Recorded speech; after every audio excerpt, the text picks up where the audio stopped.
Sangat putih pracaya Gusti boten sari.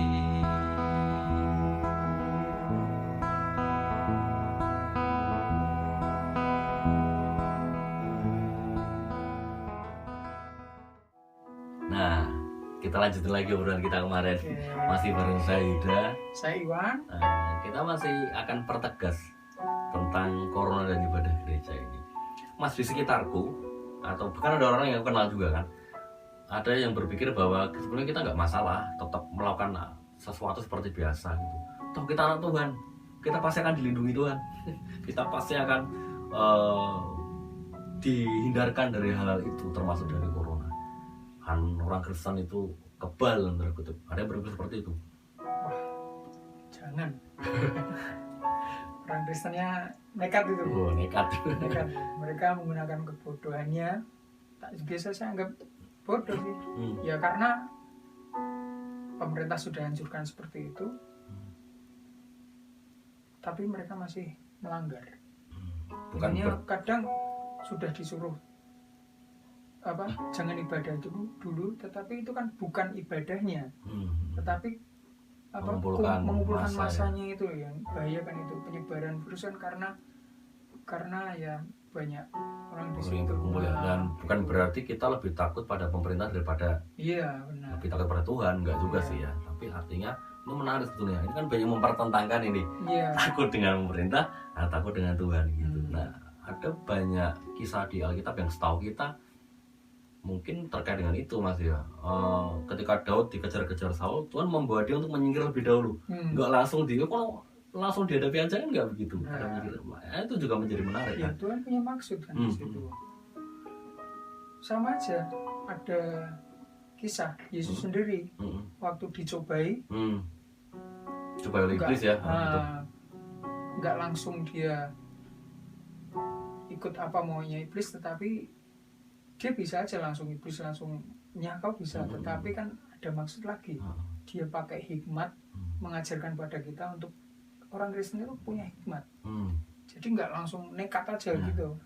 Ya itu tadi, harus pakai hikmat, penting itu. Itu menarik, bahwa iman nggak bisa dilepaskan dari hikmat. Nah itu. Iman itu harus selaras dengan hikmat gitu ya. Bahwa seperti satu keping mata uang kan, di satu sisi itu iman, di satu sisinya juga ada hikmat gitu kan. Pasti berbeda. Iya. Tapi intinya kan dia satu kesatuan ya, Tuhan ya. Nah, aku jadi membayangkan ini ya. Kadang-kadang kan kita ini sudah dikasih rompi anti peluru sama Tuhan. Bahwa kita nggak akan kena peluru. Aku percaya secara pribadi Tuhan akan menjaga, melindungi saya, keluarga saya dan orang-orang yang saya kasih, saya sayang gitu.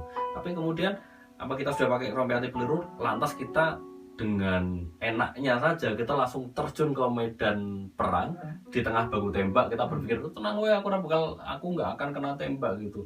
Nah, menurutku itu malah jadi sebuah kesombongan rohani juga gitu. Dan pada akhirnya kemudian ketika kita melupakan bahwa iman harus selaras dengan hikmat, respon kita bisa saja keliru terhadap situasi seperti sekarang ini gitu. Iya ya, terutama kan hati yang meresponi itu, hati yang mempunyai hikmat, supaya kita bisa bukan kita takut dengan penyakit, tetapi Tuhan memberikan hikmat itu untuk ada maksud. Tuhan itu ada maksud. Itu menarik, ada maksud gitu. Aku nggak tahu ya corona ini apa gitu. Ada yang ngomong ini musibah, ada bahkan yang ngomong ini tulah gitu, ada yang ngomong ini apa yang dipakai Tuhan untuk membersihkan bumi dan dunia ini. Aku nggak bisa ngomong sejauh itu sih, cuma pikirku yang saya tahu, yang aku pahami, Tuhan pasti punya maksud. Dan tugas kita sebenarnya adalah menangkap apa maksud Tuhan itu. Nah, artinya ini kan kita nggak boleh kumpul ibadahnya. Ada banyak gereja melakukan, ada yang ibadah online, streaming, ada yang share liturgi, ya, ada yang kemudian melakukan ibadah lewat chatting dan sebagainya. Menurutku sih nggak masalah, bentuknya mau seperti apapun nggak masalah. Cuma jangan sampai kita respon keliru tadi, kita malah jadi terfokus pada itu, seolah-olah bahwa kita sudah nonton streaming, kita sudah baca liturgi, kita sudah ikut chatting, lalu kita sudah ibadah.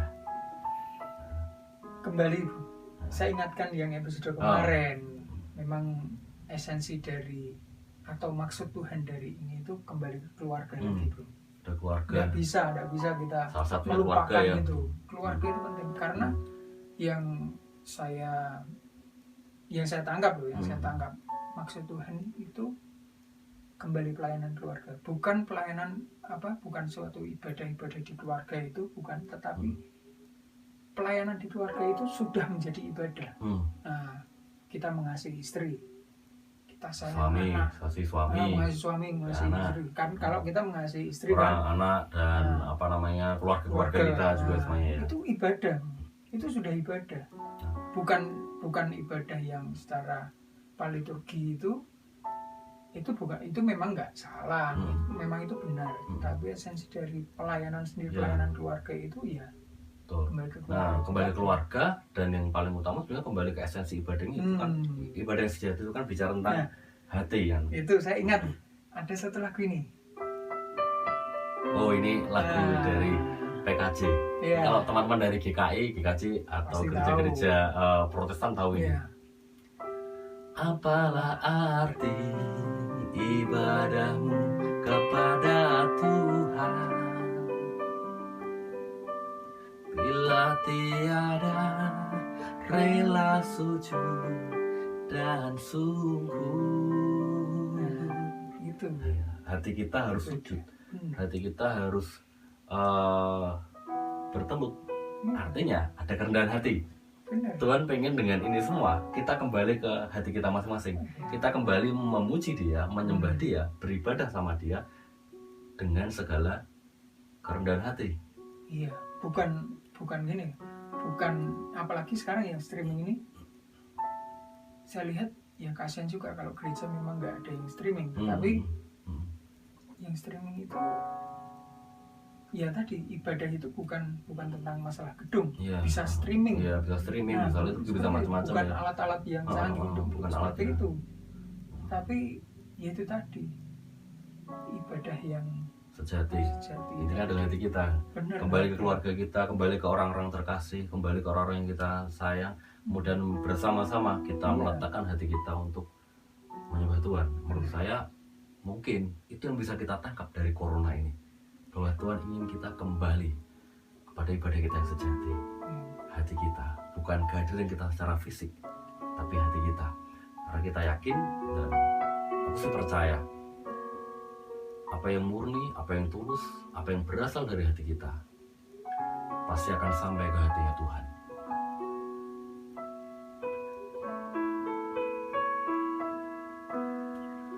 Sedalamnya hatiku kau pun tahu,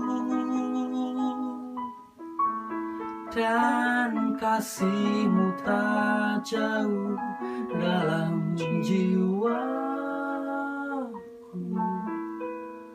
Di dalam kesesakan, di dalam kemenangan, ku tahu Engkau selalu bersamaku.